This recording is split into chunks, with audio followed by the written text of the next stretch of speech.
I need to find a second here.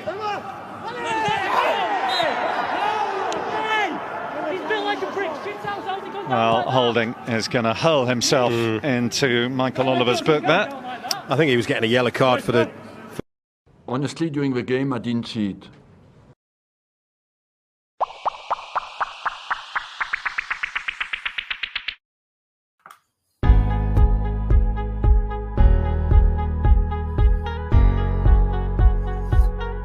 Hello and welcome.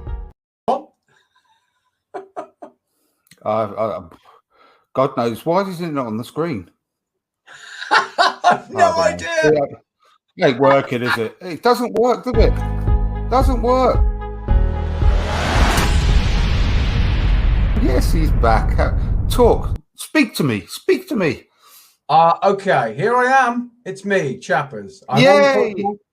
Oh, excellent. For a minute, actually, you were coming through and I couldn't really hear you, so that was fantastic. I've got to say, mate, this has probably been the slickest start to the show that we've ever done. Exactly. I think so. And it's I just saying that to the lovely people whilst you're away. Hello, Russ, by the way. Thanks for watching. Good evening, Russ. I'm just saying to the lovely people, they've come to the right place for a load of crap to get just to get away from all the rubbish that's going on with our football club at the moment. Yeah. We're going to lighten the mood, aren't we? We are going to lighten the mood. Yeah, instead of the rubbish that's going on at our football club, you can watch the rubbish that's happening right here. Exactly. No, at least it's funny rubbish. It's entertaining. It's fun. It's the business, my friend. What can I say? Exactly, mate. So, we have got... Sorry, I was going to say, we have got a new segment today that we're going to sort of try and introduce, if we remember. That's the key thing. If we remember to carry it on. And it is called... what did I call it? I'm trying to think of hot takes or something. I don't know. Controversial. Hot takes. Controversial, edgy opinions. Something along those lines. We'll have to come up with an actual name for the section. Yeah, absolutely. Come up with a really excellent jingle that'll only half work as well. This is why we're on the same wavelength for my son, because I was just about to say we have to come up with a jingle. Yes, indeed. So yeah, I mean, have you got one ready? Because I've got two actually for today, and I think we should only do one each going forward. You go first, then, Chappers, with your first one. Now, we're doing it now. Do we? Yes. Do we need to do a disclaimer so that we're not going to get sued or taken off air by YouTube? No, I don't think so. No.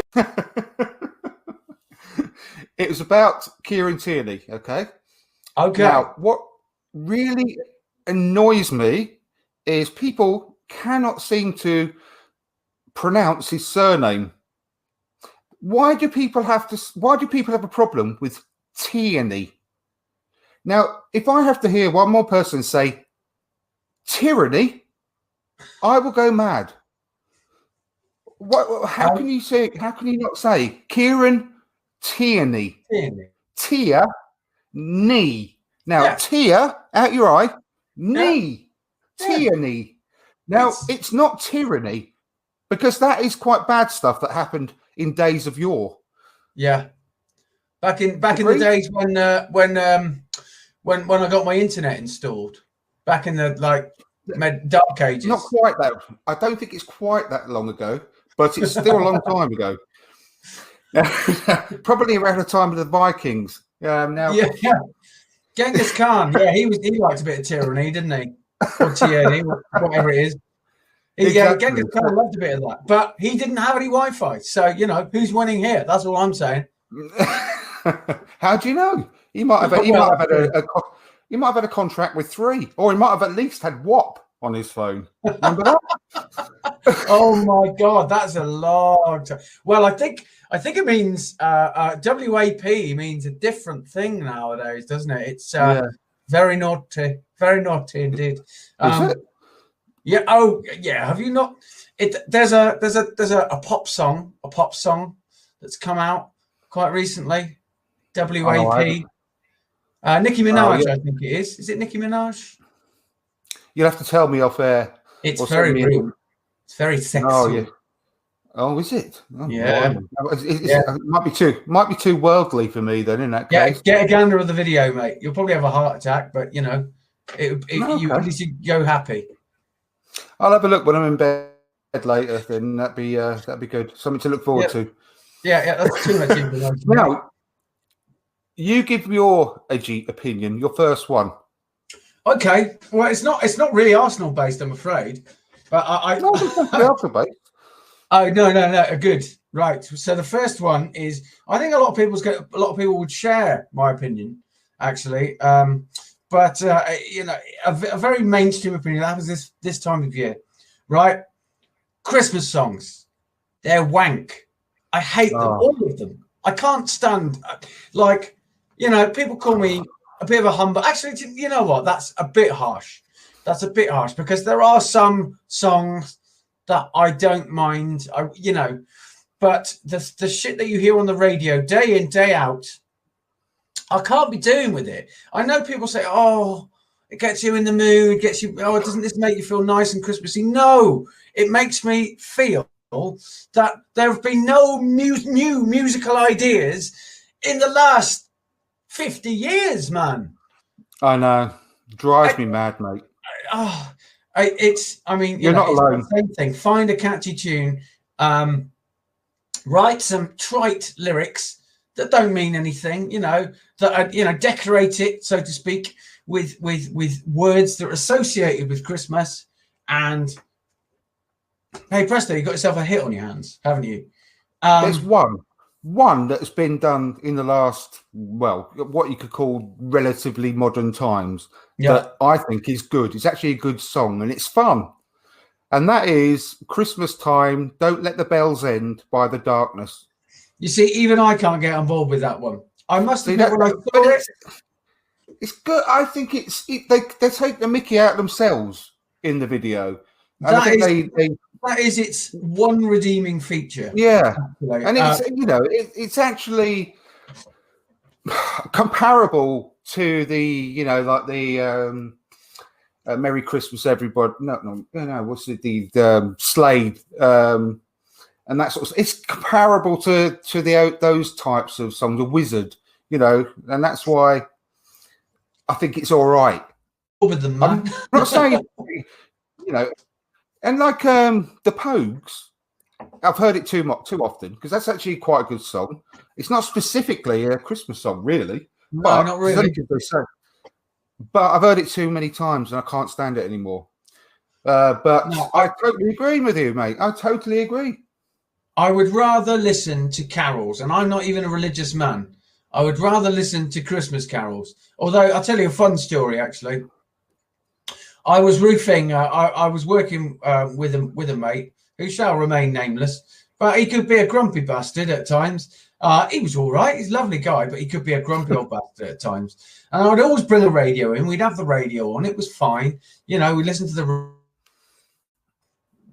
brilliant little companion for us to get through the day. And I remember we were doing a job, and it was quite an annoying roof. It was a stone tile roof, but the pitch of the roof was such, it was maybe 20 degrees, which really for a stone tile roof, it's really not the ideal pitch for an elevation. So in fact it does make it quite annoying. Sorry, or is it literally just about roofing, this anecdote, or no, but I thought I'd share, overshare. Okay. So I like anyway, the details. The elevation is too small for a normal scaffold.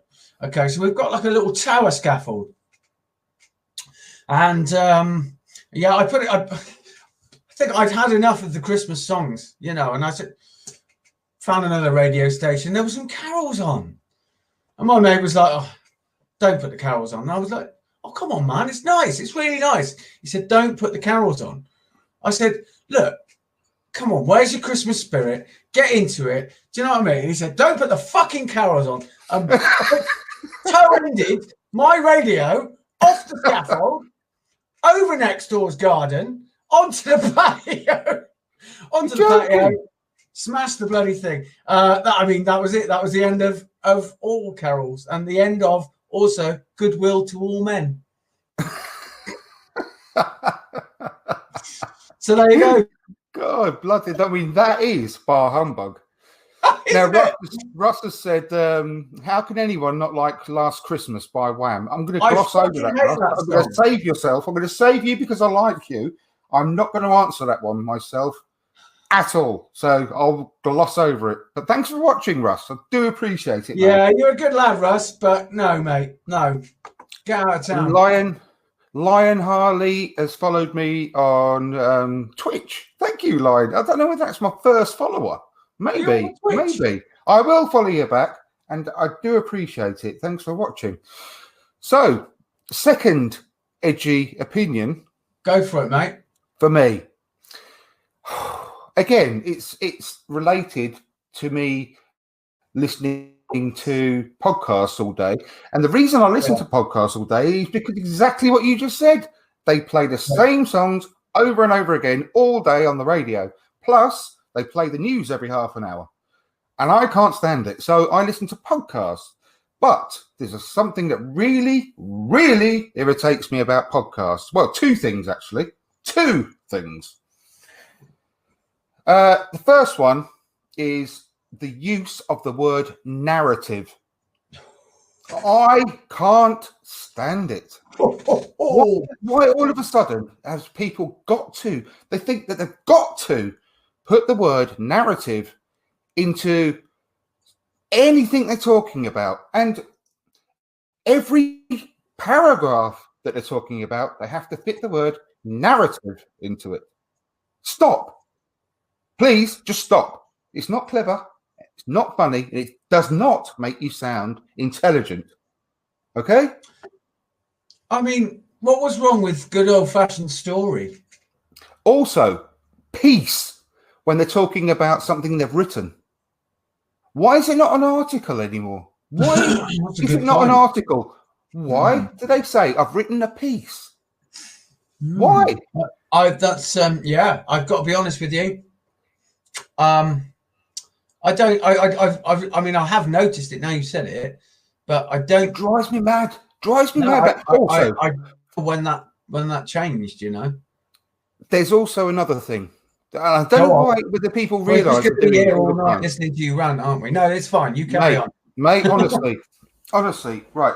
This is the thing. God, it really, really grinds on me.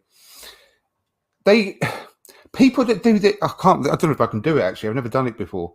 But when they're talking close to their microphone, as they do, when they're talking about anything, go, yeah, well, when you're talking about Arsenal's current run of form, did you hear that? When they suck spit back through their teeth at the end of each sentence. I don't know whether you've noticed that as well. It's what I would call the isn't it? Oh, God, Joe Wiley used to do that quite a lot. I mean, well, I guess she's still on the radio, isn't she? So she used to do that all the time. Oh, mate, as soon as you notice it, you can't unhear it, and it happens at the end of each sentence, and it's just crept in. It never used to happen.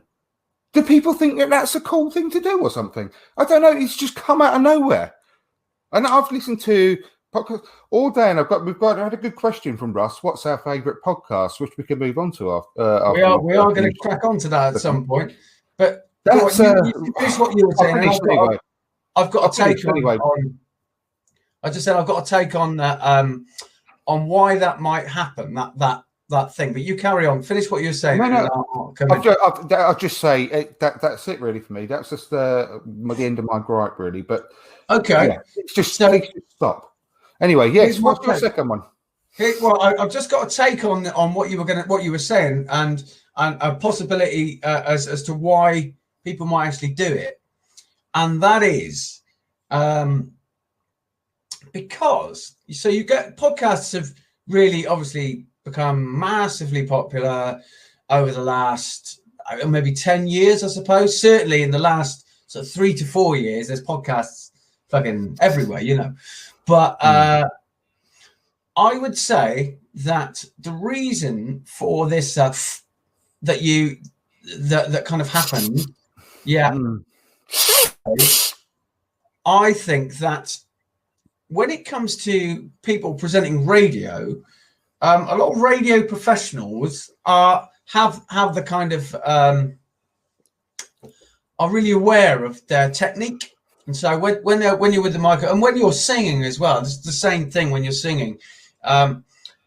When you take a breath in, you back away from the microphone, so as to not to amplify it. But here's my take. I think that obviously podcasts have become a lot more popular over the last 3-4 years because they're very easy to do and they're very easy to set up. But you don't necessarily have to have or need that vocal training or that radio training to be able to just to do a podcast. Therefore, I totally get your point. They're not aware of it. I totally get your point, but yeah, I've been listening to these certain podcasts. I'm not going to name them, the specific ones, for a long time, an awful long time. Yeah, and they've just started doing it recently. Oh, really? And quite pronounced, yeah, quite pronounced. It's as if they think that it sounds good to the listener or something. I don't know. It's just really odd. Podcast chic. Anyway, what's your second one? Well, a lot of people aren't going to like this one. A lot of people are not going to like this at all. Good. This is the most controversial by far. Here it comes. Go Cake. on then. Cake. What's the point? What's the fucking point of cake? Right. No, seriously, I'm very, very serious about this, right? There's only one cake. There's only one cake. No, well, that's the point, isn't it? Everybody, I think, is not as much of a fan of cake as they would like to admit. Fat kids are. Well, that's true. But they'll eat anything, Yeah. They'll eat anything they get their grubby little hands on. But the thing is that cake, right? Now, everyone goes, oh, brilliant. What an effort you've made to make that cake. Now, sometimes it might be a shit cake. Sometimes it might be an all right cake. But sometimes you're just not in the mood for cake. In fact, for me, most of the time, I'm not in the mood for cake. Don't get me wrong. I will eat cake. Okay. It's not like I think it's disgusting. I will eat it. Okay. But like somebody makes a big cake and everyone goes, oh, cake. No, not oh, cake. Oh, fuck. Oh, it's cake. Why did you bother? Sorry? Why did you bother? Why would you? What is my problem with it? Did you say? No. You just want to say, why did you bother making that cake? Look, I understand. It's a fun. I mean, everybody loves the fucking Bake Off, don't they? Again, no, they don't. No, they don't. I don't. I've never watched it in my life. I would never watch it. That's good to hear. Good to hear. But I mean, I don't know if anyone listening or anyone listening thinks about it, but I just think cake is overrated and a bit pointless. It's not as nice as everyone thinks it's going to be. I will say the only exception that I really make here is, well, I do like cheesecake, but that's not really a cake, is it? No, that's a dessert. But I will make an exception for those lovely, delicious Jaffa Cake bars. Jaffa Cake bars, yeah, they're nice. They're not really a cake, though, are they? Well, this is another opinion altogether, isn't it? Yeah. Well, is Jaffa Cakes a cake, or are they some kind of biscuit? Well, if they come in a Jaffa Cake bar, they're kind of a cake, aren't they? Well, yeah, the cake bar, I suppose. Yeah, but not a Jaffa cake in itself. It's not a big slab of cake, is it? It's not a fucking tranche of cake. It's like when someone gives you a cake, a whole massive, like a heavy fruit cake. Now, I don't mind the odd slice of a moist fruit cake, right? And because my family my strange family, are all from Yorkshire, They eat a slice of fruitcake with a piece of cheese, which I like. It sounds really weird. Is this just at Christmas? Oh, sorry. Or this is it just in general? In general, with a piece of fruitcake. With a cup of tea. You have a bit of cheese with it. Oh, a bit of cheese. Yeah. I can't make it any worse. I don't mind that every now and then, but one slice would do me for ages. I'd be happy with that, and it will last me until I next have a slice of cake months down the line. One slice of fruitcake will probably, I think. But what are you supposed to do with the whole cake? When you hibernate. Exactly. What are you going to do with the whole cake? You don't want to have several slices of cake a day until you've finished it, do you? Like day after day after day. So I don't know what you're supposed to do with the whole cake. Thank you, but a slice would have done. Thank you, but no. Yeah, exactly. Take it away with you. You don't want it to go to waste. I'm on a diet. Yeah. Anyway, quite right, sir. Quite right. Anyway, so there we go. That's my cake rant. I proper went for it, didn't I? I didn't realize it was going to be so. It was going to be such an impassioned ramble, soliloquy, in fact, about the humble cake. No, I was. I'm very, very happy the way it went, and tune in next week, ladies and gentlemen, for some more hot takes. Oh yeah, and edgy opinions. I've had a question from Loist Boy. Loist Boy. Thank you very much, and for your question. Question from my main man Andrew. What kind of toothpaste do you want? What is it? It's the red one that is for sparkling white. Colgate Max White or something, I think it's called. Red and white. White, you say? It's in a red tube, and it's the only one I have, really, because it really makes the mouth feel completely and utterly fresh, as if you've just mouthwashed with some very strong mouthwash. And that is what I'm on. Thank you for your question. What are you on then, chappers? Me? I'm on the vilest toothpaste known to man. It's fucking disgusting, but I have to have it because I have bad gums, you see. So, it's Corsadil. It's called. It's. Honestly, mate, it's the worst. It is the worst. It just tastes horrid. I must. Can't you do some normal stuff afterwards? Well, yeah, you can do, but it's quite good for your gums, you see. So I do sometimes. Usually, I brush my teeth thrice a day. So I use the Corsadil once in the morning and once in the evening. But once before I go to bed. But in the evening when I get home, I usually sort of brush my teeth because I like to freshen up a little bit. And I'll use the Corsadil, and then I'll use. Oh, I've forgotten what it's called. Oh, it don't really matter. I'm not really that interested. But yeah, I'm interested. Thanks for your question, Andrew. Yeah. No, it wasn't my question. It was Loist Boys. All right, okay.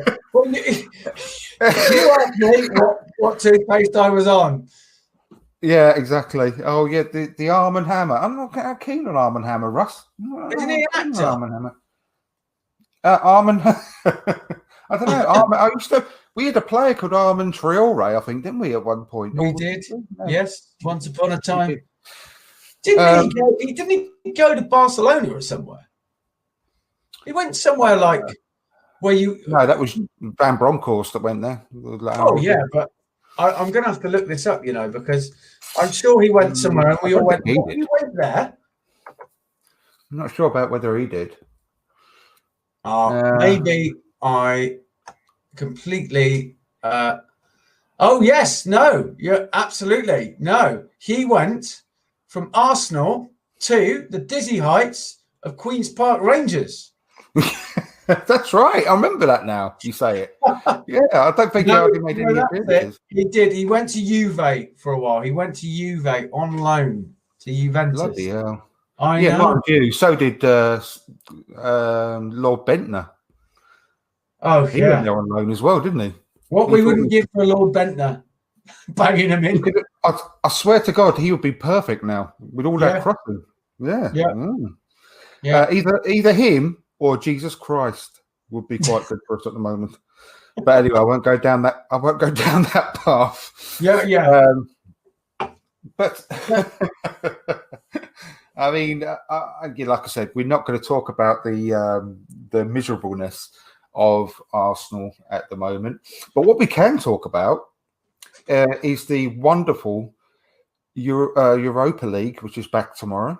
Oh, And these are the games that we play well at, aren't they?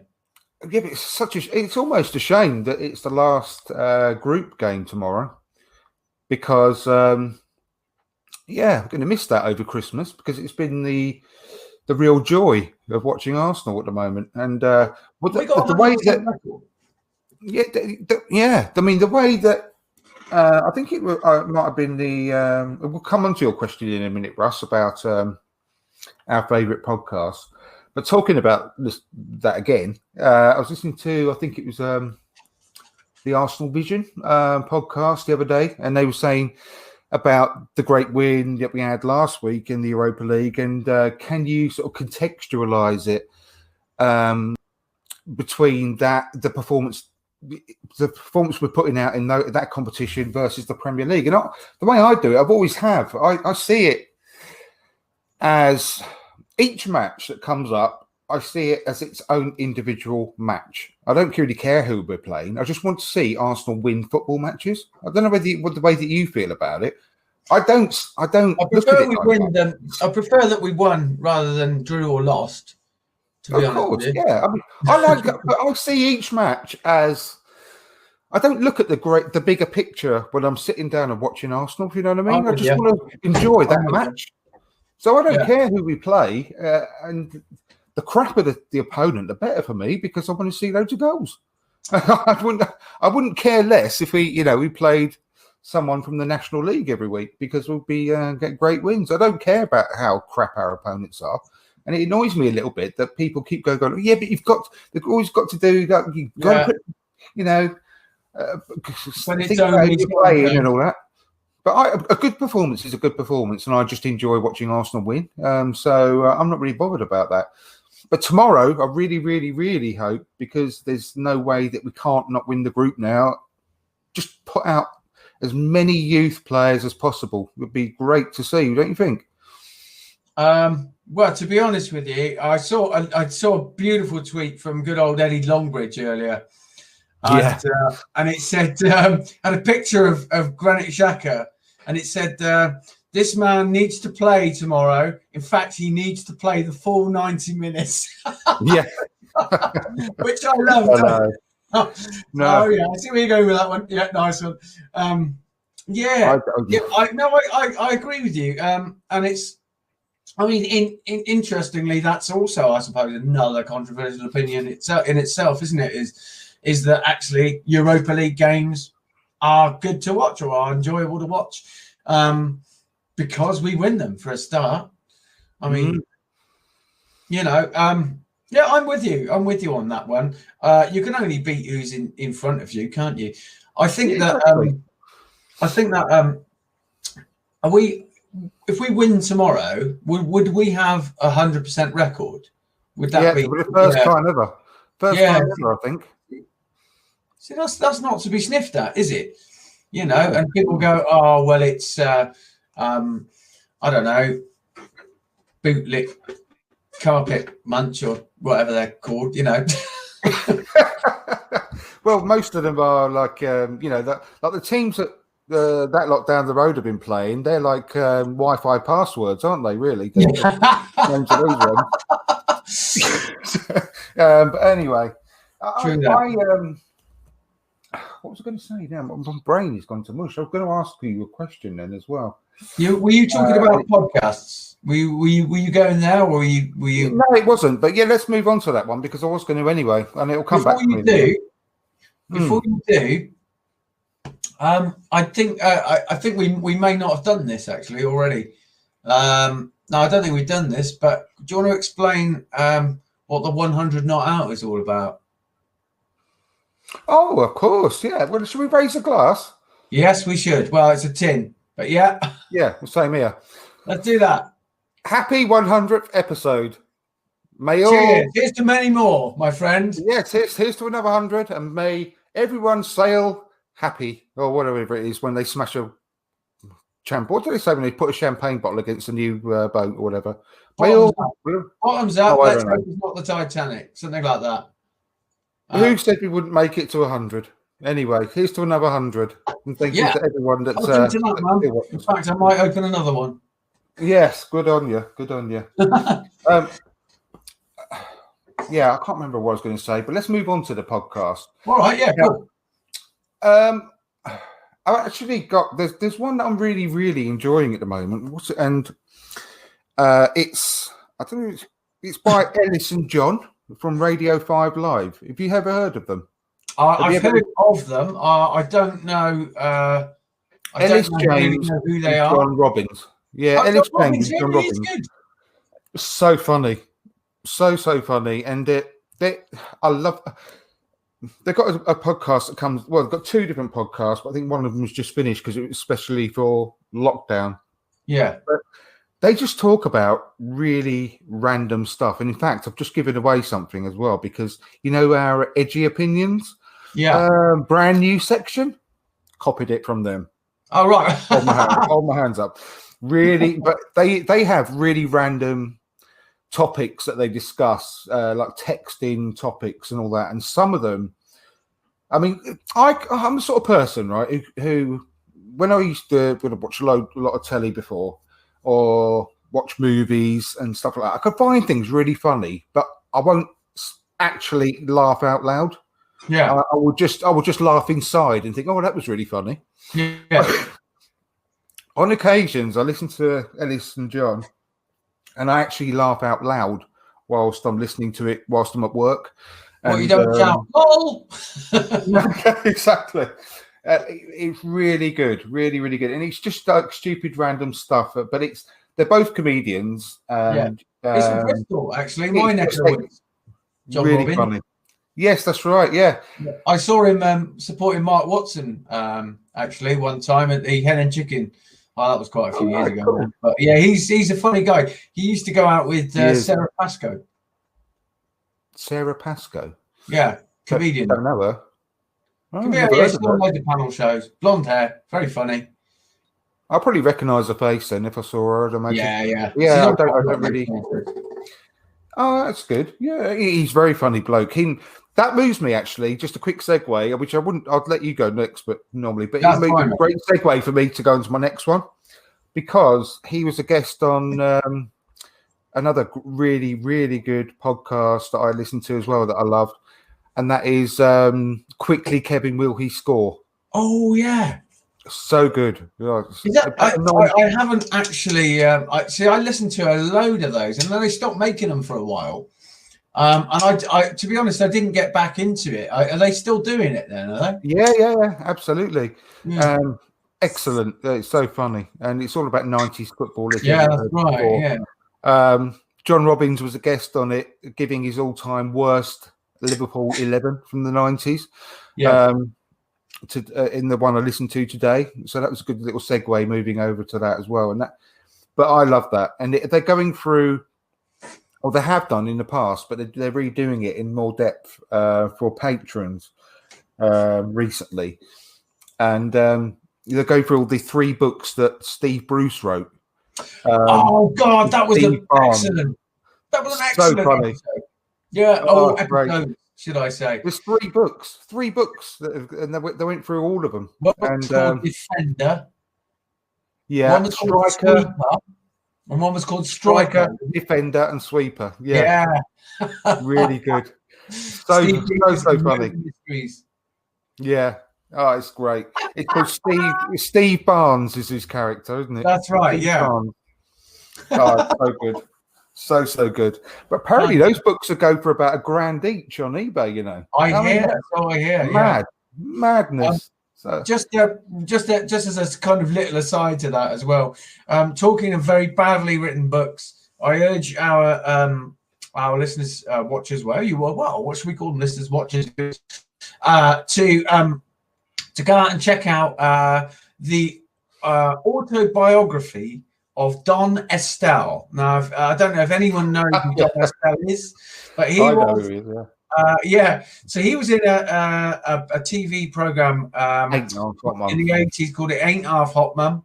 And it was, I mean, to be fair, it's dated very badly. There were, quite a lot of old sort of casual racist tropes in it. But, you silly boy. Yes, exactly. Yes, all that stuff. And anyway, so Don Estelle was in that. And he wrote this autobiography, which he seemingly released without any kind of editor or anything like that. Now, as a result of this, it was possibly the worst autobiography ever written. I haven't read the whole thing, actually. I don't know if it is available, but there are some absolutely choice excerpts from it. If you search it out online, there are at least 9 mentions, I think, of, where was it? Somewhere up north. But it keeps talking about this town hall, this particular town hall, like not Burnley, but somewhere like that, the Burnley town hall, and how amazing it is. And he just and there's so much kind of bitter and twisted, because I think he descended into alcoholism as well, and sort of died a pretty lonely death, I think. Don't quote me on that, I might be wrong. But he just rants about all kinds of things that he hates about modern times and why he can't get any work anymore. And, it is very tragicomic, should I say. And there's also an excellent anecdote about how he fell down a manhole whilst looking at a pair of breasts in Moscow. He's on about that. He must be on about their level, because he was tiny, wasn't he? He's about 4 foot nothing in heels. If, as far as I can remember, I think that the kind of punchline to that anecdote is, "Ladies really do make the world go round, don't they?" Oh my God, that's funny. But I urge people to go out. I really urge people to go and check that out, because it is absolute tragicomic gold. Yeah, definitely. If anyone could notify me of what that town hall is, I'd be most appreciative. Windsor Davis was the Welshman with a little tash as well, wasn't it? Yes, that's right. The Sergeant Major. Yes. Yeah. And the guy out of Carry On films was in it as well, wasn't he? The big guy. No, the really wimpy guy, with glasses. Charles Hawtrey, was he in it? Yes, I think so. I can picture him with one of those sort of hats, like the. Yes, yeah. That was good. But anyway, podcasts. Sorry, I got sidetracked again. Yeah, what ones do you like then? I know you gave me a good recommendation as well, which I really like. Was that the Blind Boy podcast? Blind Boy, yeah. Yeah, that's the one I was about to say, actually. Yeah, really good. I love it. I mean, I sort of stumbled upon it actually when I was in a pretty dark place at the time with my mental health, and I told this story, I think, weeks back on the forum. I went to see a mate, and we hung out and chatted, and he kind of helped me recenter a little bit, really. And he said, have you listened to the Blind Boy podcast? He's done some really good episodes on mental health, where he talks about cognitive behavioral therapy and transactional analysis and stuff like that. And so that was where I sort of started listening to it. But he just talks about so much more with regards to, he's a really knowledgeable fella. So he says, it's incredibly intelligent guy. Really intelligent. And one of his things is just like, looking up interesting stuff on the internet. Like, oh, that looks interesting. I'll do some research on that. And he quite often does these, very amusing sort of hot takes, which sometimes sort of border into, fun conspiracy theory territory, shall we say? But he's very Yeah. self-aware, so he'll say, "Look, this is just a hot take. It's just for your entertainment. You know, Yeah. you don't have to necessarily believe that it's true. You don't. You know, most of the time I'm talking out of my arse." But you know, it's there for your entertainment. And I quite like that. He often links to apparently, unconnected things, and then we'll go on this entire ramble that makes you think, oh yeah, okay, I see where you went with that. But yeah, he's a really erudite guy, very funny, and he talks often about the podcast hug, which I always kind of get when I listen to him. You know, that kind of intimate, sort of warm, fuzzy feeling that you get from just kind of being taken away into your own little world with your headphones on or whatever. You know, It's really good. I can recommend it. There's another one that's talking about Ellis James, the Welsh guy that we just spoke about in my last choice. There's another one called, which again you made me laugh out loud. The last episode I heard last week, and it's called The Socially Distant Sports Bar, and it's basically just three guys, Welsh guys, all of them. It's Mike Bobbins, Ellis James, and Steph Guerrero, and they just talk like for an hour or so, as if they're in the pub. But I think I don't know whether they're all comedians again, but it's absolutely hilarious. And there was a piece in it last week. I might have to try and dig it out, and I'll put the link into the show description afterwards. But it went on for about this particular piece of conversation, and I have to forgive me, I can't remember exactly what it was about, but it went on for maybe 10-15 minutes, and I just had me in stitches. So funny. I really recommend it. But The Socially Distant Sports Bar, have a look for that on your. I'm googling it now, mate. It's so good, so good. Another one I highly recommend to listen to. We did. Got it. It's on the list. It's on the list. Fantastic. And obviously, most Arsenal fans have heard of the Tuesday Club.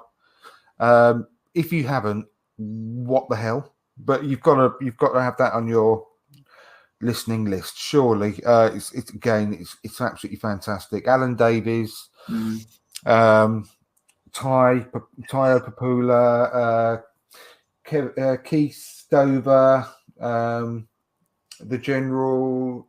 Oh, who's the other ones? I can't think of the other ones now. But anyway, I'm sure you know.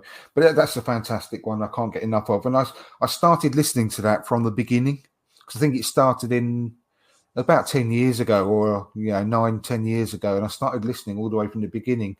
And I mainly do that after Arsenal have lost.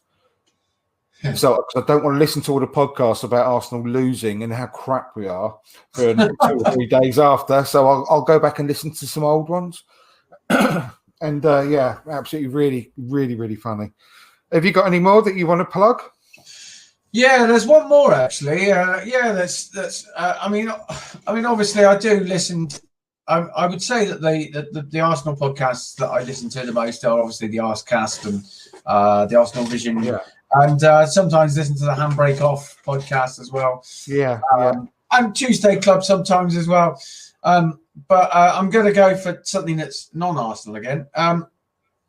It's one called Imaginary Advice, which is this guy called Ross Sutherland, and he's a sort of writer, poet, and he does these sort of monthly podcasts, I would say, where it's really, really difficult to describe it, because it's usually some kind of story or some kind of writing that is sort of showcasing, but they've always got some kind of a sort of twist to them, if you like. So the last sort of little series that he did was something called The Golden House, which was so the other thing I like about it as well is that he does all his own sound design. So all the sound design that he does is really complementary to the music, not the music, sorry, the writing that he's kind of reading out. But so this one was, The Golden House, and it was a 6-part kind of puzzle series. Yeah. So the premise was that, so he played a guy who was some guy that lived in a fictional research facility that was based on the Isle of Wight. And right at the beginning of the podcast, you get a fictional journalist saying, "Right, well, this I'm an Imogen Shelf Test, I think she calls herself. I'm Imogen Shelf Test, and this is a puzzle that I've been trying to solve." So there was this research facility on the Isle of Wight, and what they did is to dispel some of the rumors about it. They did a 6-part podcast series, and so he does these 6 episodes where he's playing this guy that works at the Golden House, trying to dispel all these rumors that are happening. But actually, inside each episode is like a coded way of finding something out. And when you find that thing out, it takes you to another place, and you get an extra bit of audio of him talking about what actually happens there and what's actually happening. And it was really, I mean, it was tricky, actually. It was quite tricky, but got there in the end. They get harder and harder as you go along. But I really, really enjoyed that. And he's done all sorts of things. He did like a 2-part thing about Dave Stewart, but Dave Stewart from the Eurythmics, but he's an exorcist. He's like a rock star exorcist. That was quite a fun one. And there was one where he had 7 different costume parties where, so at the first part, he meets this really smug guy who's always constantly trying to outdo him at the costume parties. And they go to ridiculous lengths, basically, to outdo each other. And it just gets silly. It just gets really silly. I highly recommend it. Imaginary Advice, it's called. It's I've got that on my list now. I've just done that. There's another one I'm going to recommend, again, not an Arsenal one, but it is a football one, and it's called Life Goals with Theo Delaney. And it's basically a rip-off of Mesut Island Discs that I do. But it's been going on for a while. And I'll just read out the actual blurb. Every football fan knows it's the goals that really stay with you, such as their emotional impact. Oh, sorry, I'm putting my glasses on.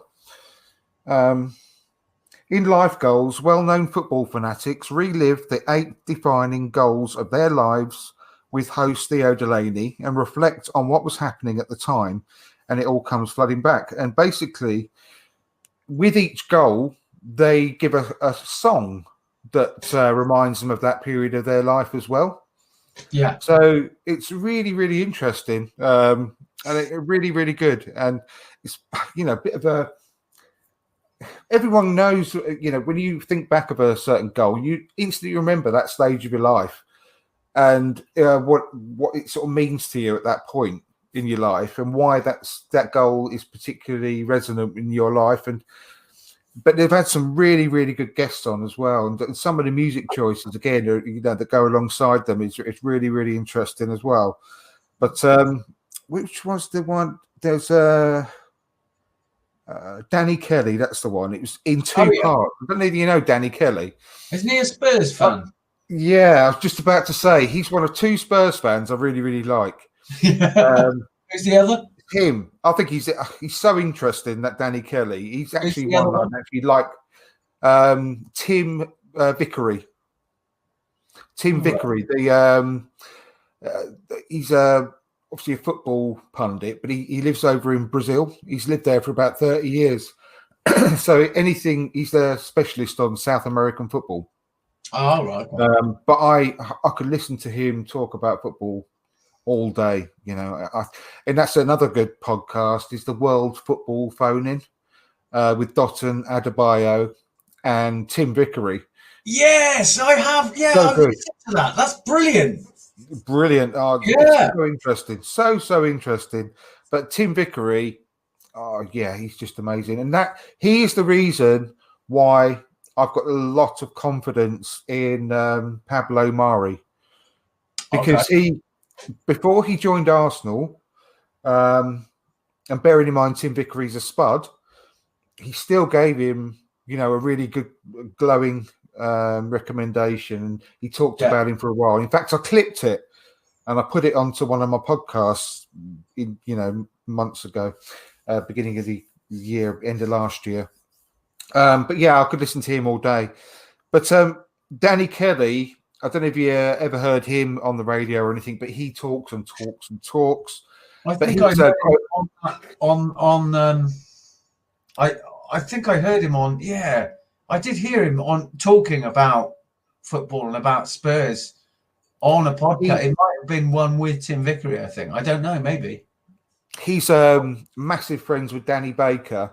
Yeah. And back in the day, obviously, there's Chris Evans, Danny Baker, Danny Kelly, and Paul Gascoigne. Used to go out on the lash all the time. But anyway, Danny Kelly used to work for the NME. He's the editor of the NME and a few other real highbrow, it's not highbrow, but real music magazines. So he's got a massive background in music as well. So he's my type of guy, music and football, really. And I love both, just as much as the other, which is why this whole podcast is good, because it marries them both. But Danny Kelly went on for so long, he actually put it into two parts, this Theo Delaney. So it's part one and part two of this podcast. But some of the excuse me, turn my sound off. Some of the stuff he talks about is really funny because he's such a good storyteller, Danny Kelly, I think. Yeah. And he just talks about things and he just can't stop talking about them, and you just get really engrossed whilst you're listening to it. So I recommend that one as well. Favorite, I'm going to give one more recommendation, and then I'll just very, very, very quickly just give a couple of shout outs to a couple of Arsenal ones as well. Yeah. But I think it's a Spotify exclusive. This next one, slight Arsenal link, because one of the producers of it is Tayo Papula, who's, as regular listeners will remember, he was actually on the show before doing Desert Island Discs. Mm-hmm. And he's from the Tuesday Club, obviously. He's a former DJ, musician and stuff. He produces this show called Giant. I don't know if you ever heard of that. And each episode is only about 20 minutes long or so. But they talk about stories that you might have forgotten about, in the history of football, or just very, very interesting things that you may never have heard of, or a deep dive into one specific subject. But it's only about, like I say, 20 minutes long, but they're brilliantly done. And just before, and I mentioned this on a podcast a few weeks ago when Diego Maradona passed away, but 2 or 3 weeks before he passed away, they did a show on Diego Maradona about when he played in Ozzy Ardiles' testimonial when he played for Tottenham. Diego did, and I mentioned it and at the time, but it's absolutely brilliant and real sort of in depth behind the scenes look at that particular event. And they've done another one where during lockdown, which was about I think it's Hampton and Richmond non-league football team. Oh yeah, and how the lockdown and the stoppage of football completely affected a small club like that. And it's so good. It's so good. It really, grassroots football, and how that club like that has been affected. And they interviewed one of the fans, and this club was this fan's life. He knew everyone at the club, and there was a woman that was interviewed who I think did the club accounts, plus she worked at the bar, plus she did all the, organised all this other stuff for him. It's amazing. Yeah, proper community club. And they were having a brilliant season before they got, football got stopped completely. Yeah. And, will they have the players when it gets resumed? Will they all these players obviously have got full-time jobs as well, and what they're going to have to do. And, it was such an interesting show.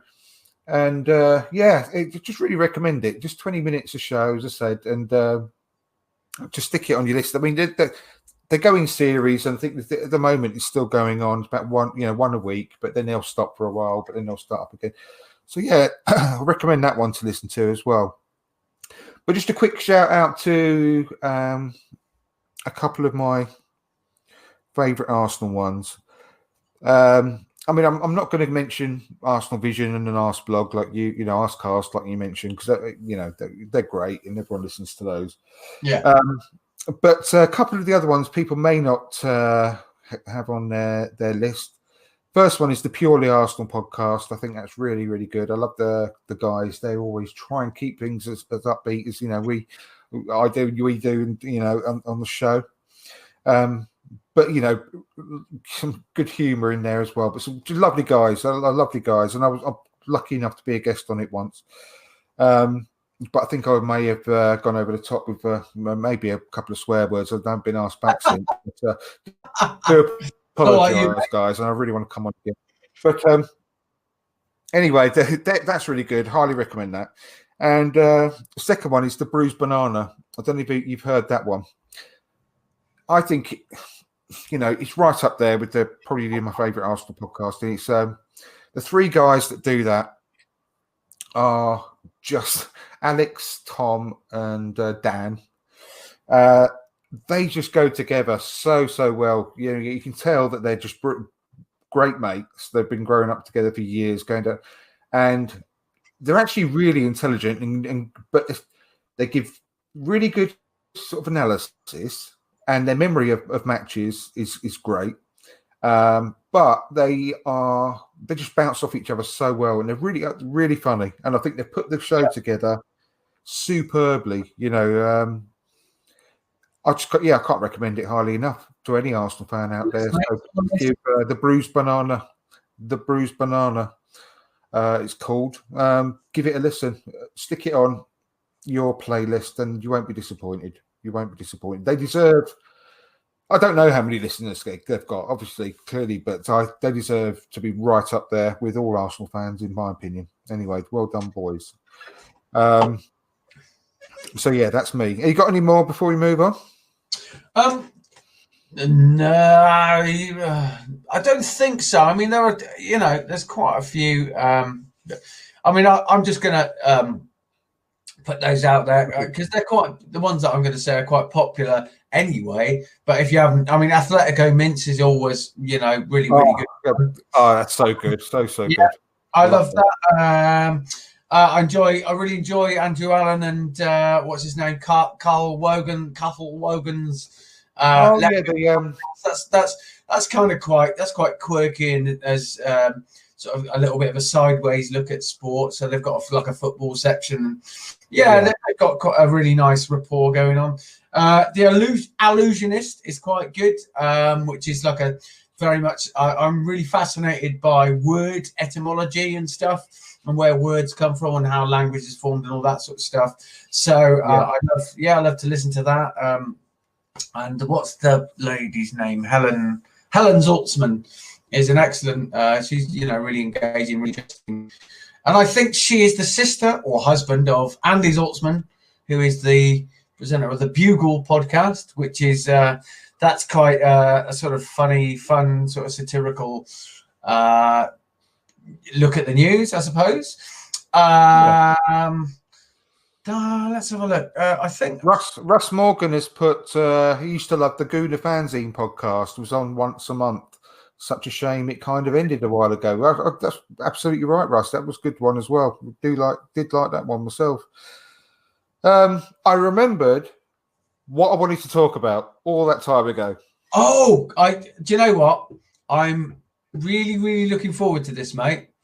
It's not. I won't get too excited, but basically, what it was I was again. It was one of the big two, the Arscast or the Arsenal Vision, has sort of stolen my thunder, and I can't remember which one it was, so I do apologise to any of them, but who actually sort of mentioned this before, but I've been thinking about it for quite a while actually.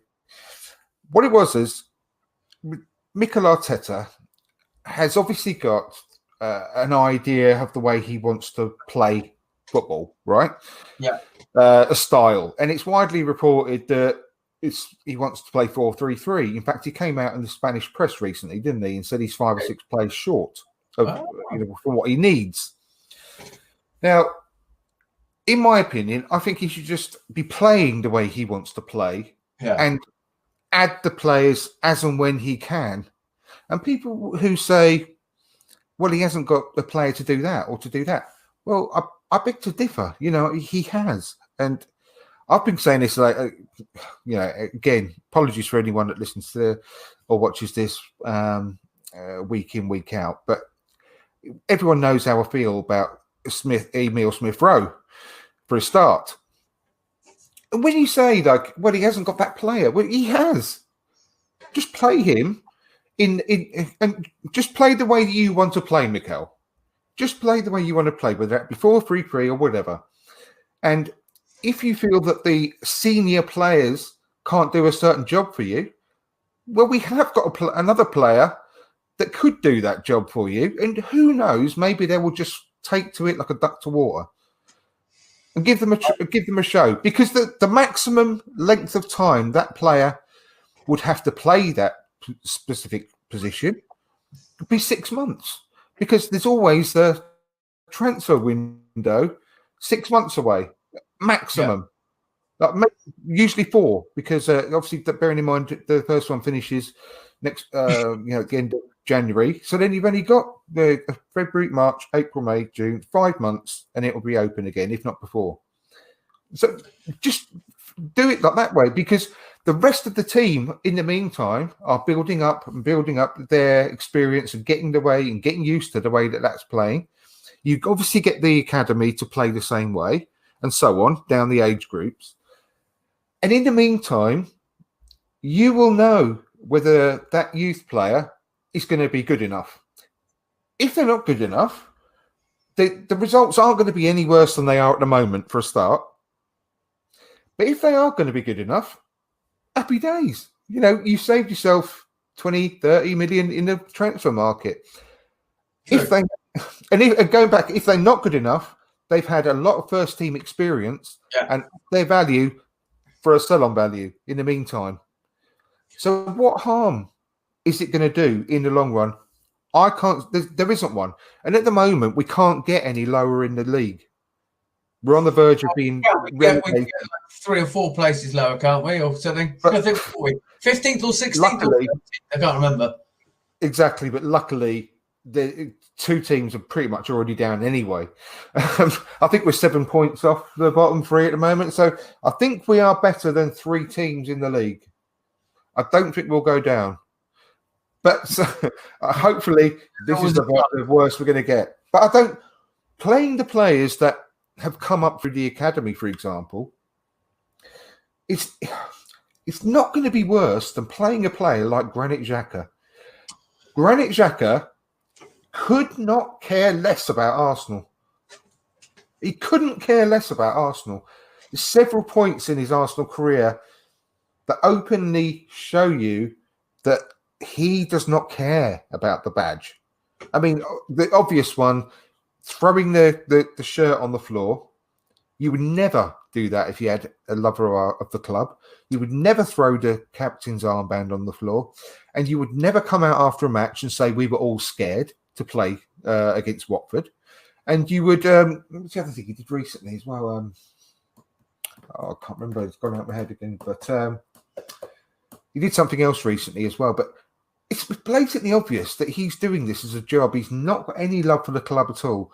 And you're not telling me that sticking a player for the academy in is not going to have the passion to play, and run through brick walls for the club. and work so much harder than so many of the so-called senior players.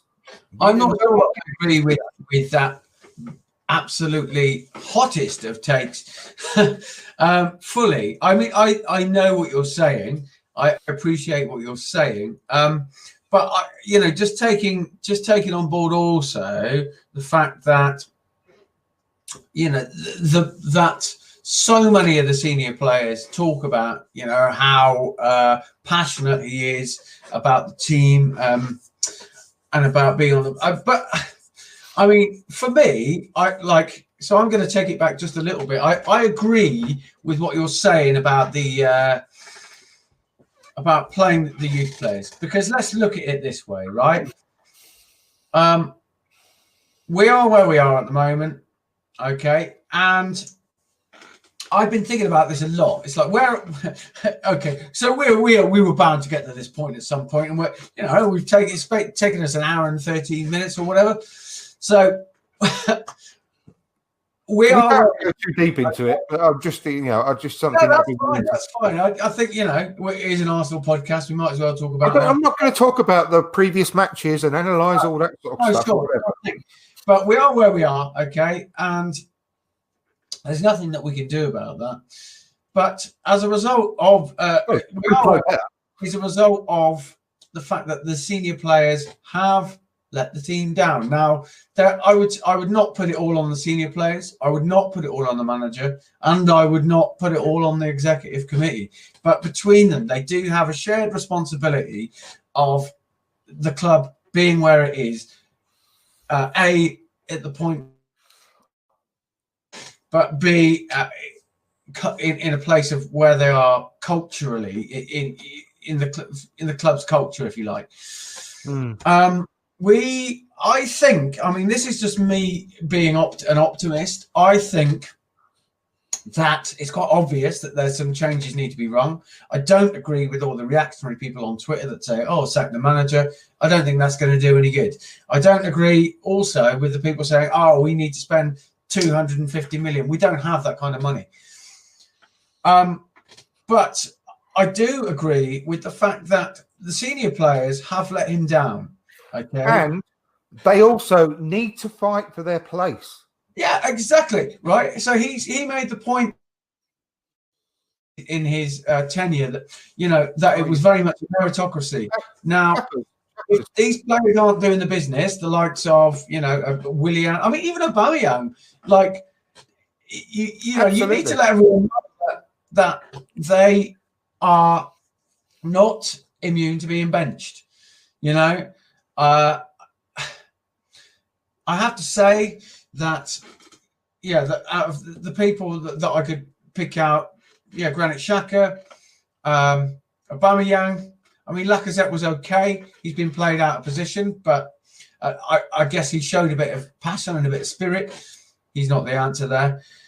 There are, who else? Willian. I've said him. Have I said Willian? Okay.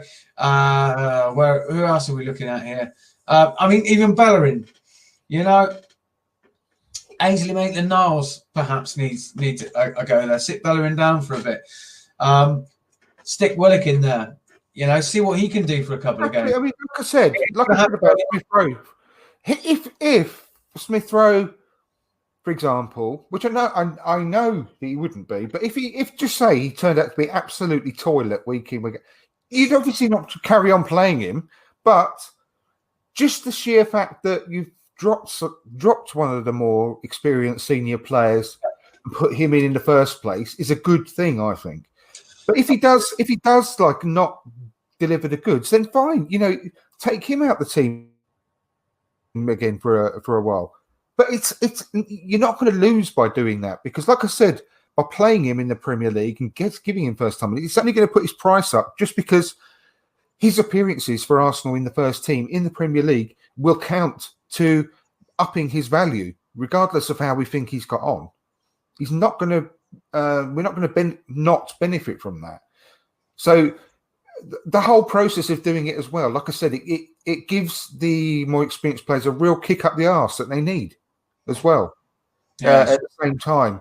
So whether we whether we actually benefit because these kids take to it like a duck to water and just fly, like someone like Tariq Lamptey has for Brighton, for example. Look at him; he's fantastic. And he was only they bought him for £1.5 million, and I mean, how much would he go for now? I mean, all the clubs are looking at him. I mean, So, even recently, 19, 20. Chelsea, but who are Moneybags team, but he came out of absolutely nowhere as well, and he's cemented a place in the team too. Who did you say? Sorry, you broke up on James, from Chelsea. Oh yeah, Reece James, exactly. But you don't know that opportunity, don't they? Look at Curtis Jones from Liverpool.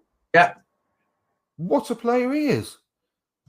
And obviously, Terence Trent D'Arby at Liverpool as well. He's the best right back in world football now, and such a soulful voice. Stuck him in there.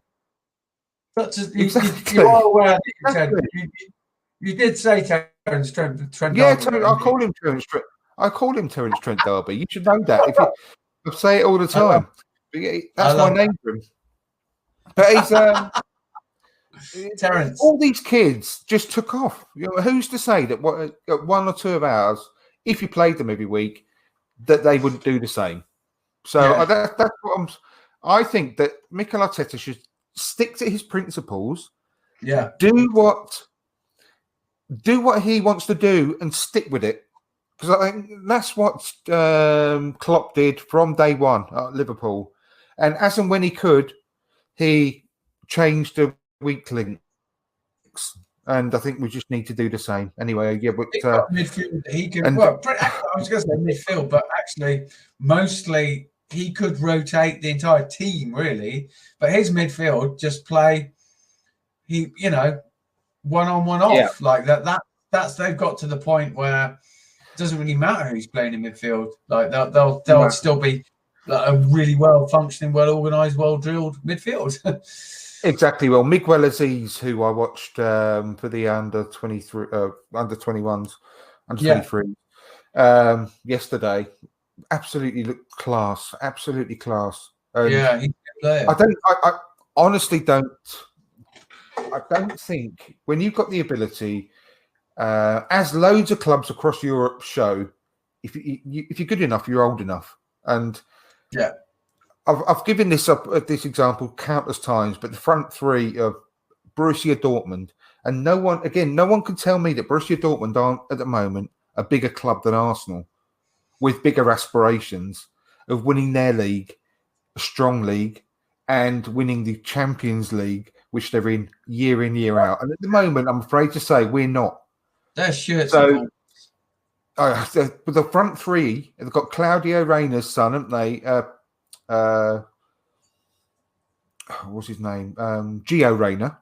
He's he was 17 when he was playing week in, week out. He may be 18 now, I don't know. But Haaland, Haaland, who is 19, and Jadon Sancho, 20, and Jude Bellingham, who was 17, maybe he's 18 now as well. That's their front four, and a couple of them rotate in and out. But apart from that, incredible. And no, you can't say they're not good enough. I mean, and Smith Rowe is 20 now, and yet we've got some kind of stigma saying, no, he's not ready. Too early, like don't ruin their careers.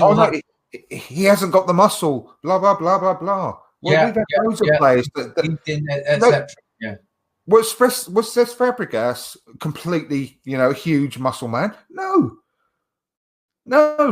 If you've got the ability, you've got the ability. That end of.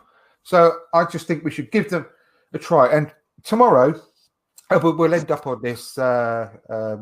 Then we can wrap up. But in my opinion, the Europa League tomorrow, and this is not my probably a serious opinion. However, it's semi-serious. I wouldn't mind putting all of the starters that played against Tottenham on that pitch tomorrow in Dundalk. And then put all the players that played last week in the Europa League to Rapid Vienna, play them against Burnley on Sunday. Reward them for their real good performance. Good shout. And exactly, and then put all the players that played against Tottenham against Dundalk tomorrow. That'll teach them. That's proper bring your dinner kind of levels of levels of aggression from the manager, isn't it? Exactly. But no, I mean, in all seriousness, I wouldn't mind doing that, but I would love to see all the proper young players. I mean, I'm talking about Balogun, I'm talking about Aziz, I'm talking about Serjan, I'm talking about Smith Rowe. Yeah. There was Taylor Hart, who looks amazing. I would love to see all of those players have a go tomorrow from the start, because if you're not going to play them tomorrow, when are you going to play them? Yeah, what's to lose? I mean, we've got to get Balogun signed up. I'd really like to see Reece Nelson kind of play for us for the first team. He needs a little run out. Pepe's still banned for another game, is it, or two more? He's back against Burnley. So yeah, he's finished his ban now. Yeah. Oh, is he? No, I think he's out Burnley.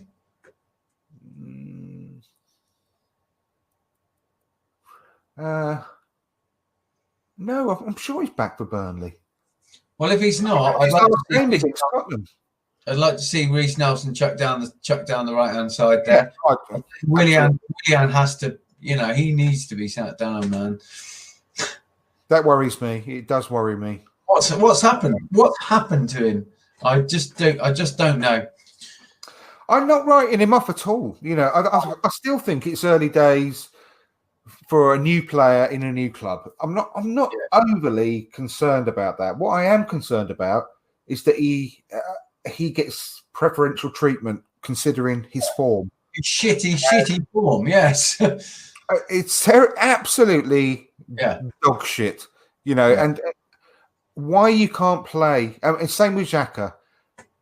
And why Reece Nelson doesn't take over from Willian for a spell, and why Maitland-Niles, who looks class every time he plays lately, is not playing instead of Xhaka. I'd love to see Maitland-Niles against Burnley.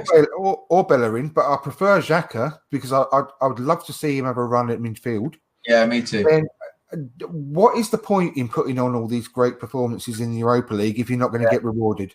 And they then sit down and watch this turgid stuff that the main team are kicking out every week in the Premier League, and they look at these players as a human being. They've got eyes and they can see, like same as we can. They can see these shitty performances, and if they look in there thinking, "Why the hell am I not playing ahead of him?" Exactly, it's not good for morale, is it? Not you want good these for players morale. to be hungry for the first team, not to lose heart, And I absolutely. And we can't say that he's not giving certain players a chance. We can't say that he hasn't, but not enough, because you can't keep picking Willian week in, week out, watching him and thinking he's doing all right. Yeah, I'll pick him again for the next game. That's not right. It's not on. Not right. So anyway, that's it. We should. Yeah, I'm torn tomorrow because I would also like maybe to put Aubameyang in tomorrow to get him to score a few goals, but also as a little bit of a punishment as well, because his performance as a captain was an absolute disgrace against Tottenham. And that interview he put out before the match it actually made me quite sad and angry at the same time, that the club felt that should be put out. I mean, did you see it? When he looked oh my God, search it out on Twitter. It was it's some kind of like a Zoom type call that he did before the Tottenham game. Was supposed to rally the troops as the captain, and he looked downright miserable. Yeah, and out of sorts. That's not him at all, is it? Well, not even that. He looked like he had a gun to his head in one of those videos that when someone's being held captive in the Middle East somewhere, and he was being told to renounce his religion, or and say, yes, they're treating me very well. That It was like that. You looked utterly depressed. So Yeah. you must have a look at it. It's not long. It's only a minute or two, but it was an absolute disgrace. And why the media team at Arsenal thought, yeah, we'll put that out. I don't know. I mean, it was unanimous across Twitter. People were fuming about it. You know, I was angry and upset at the same time. But Russ Morgan said Ober's lost his smile, and that's kind of, you know, that if Ober's smiling, you know things are going all right, and he ain't smiling. It's not good. But anyway, look, you know what? Let's end on a positive note and say we're going to absolutely destroy you. Is it Dundalk we're playing tomorrow, right? Yeah, it would have been an amazing way Okay, to it. a full prediction from you, mate. 4-0 again. I think that's pretty standard for this. I think he'll play a really kid-heavy squad team, and I think it will be 3-0. Yeah, the pressure's off completely, and people will be able to express themselves on the pitch. I think Pepe has shown. Again, I don't care who we're playing. He has really sort of stamped his mark on the last couple of games and shown what a player he is. And no matter what, even if he runs the ball out of play 3 or 4 times in a match, even if he skies one cross out for a throw-in every now and then, I don't care. I do not care, because I love watching him play. I love watching players like that play. They get you out your seat. They get you excited. Sometimes they get you really mad. But I'd rather have that every day of the week rather than watching Willian. I'm sorry, but you know, there's no comparison in a million years. Amen to that. No comparison. Have a bit of a maverick on the pitch. That's what I want to see. Yes. Russ has gone for 4-0 as well. So you've gone for 3-0. I think it's absolutely. I'm looking forward to it. I am, because we are allowed to take the handbrake off in these games, and it's been a joy to watch, really. Yeah, man, absolutely. Thanks again, mate. It's great to have you back. Yeah, man, good to be back always. Yeah, next Wednesday. Yes, indeed, we'll be there. Thank you. I'm basically on the end of a double Arsenal win. Get yourself a Wi-Fi signal booster in the meantime. We'll see what happens. Actually, it's full renewal, so it's not so much that. It's because we're so remote. They're too tight to run a cable up here. The whoever it is, BT, who does the cable? Well, it depends. They haven't run one up to us. That's why it's such a crud signal. But anyway, I've had a lovely time tonight, mate. And happy 100th birthday. Yes, thank you very much indeed. And to you too. Thank you to everyone in the chat. Thank you ever so much, Russ. Great as always in the chat there. Some great comments. And thank you to everyone else. Thank you to the 2 guys from who said that they followed me on Twitch. I think they did, and which is I think I had my first couple of followers full stop, which is fantastic. What was his name? Loist Boy, Lion Harley as well. So thank you too as well. Make sure that you subscribe to this channel. Please give us a like before you go. Include yourself, chappers, on your way out. Give the video a like. That'd be fantastic. Tell your friends as well, please.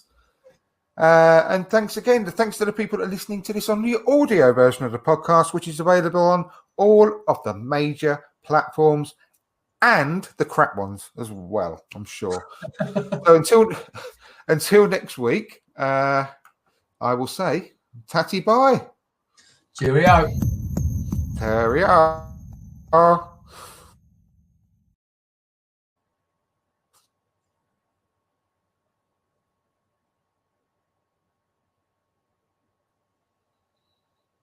Come on, you silly. Thank you for listening to From Dial Square to Where. Please help us grow by giving us a 5-star review on Apple Podcasts and following the show on your preferred podcast platform. Please also visit our Facebook page, our Twitch channel and of course our YouTube channel, and whilst you are there, Please subscribe and hit the notification button so you don't miss any upcoming shows. Please also press the like button on the video so we can get recommended by YouTube to other Arsenal fans all around the world. See you soon.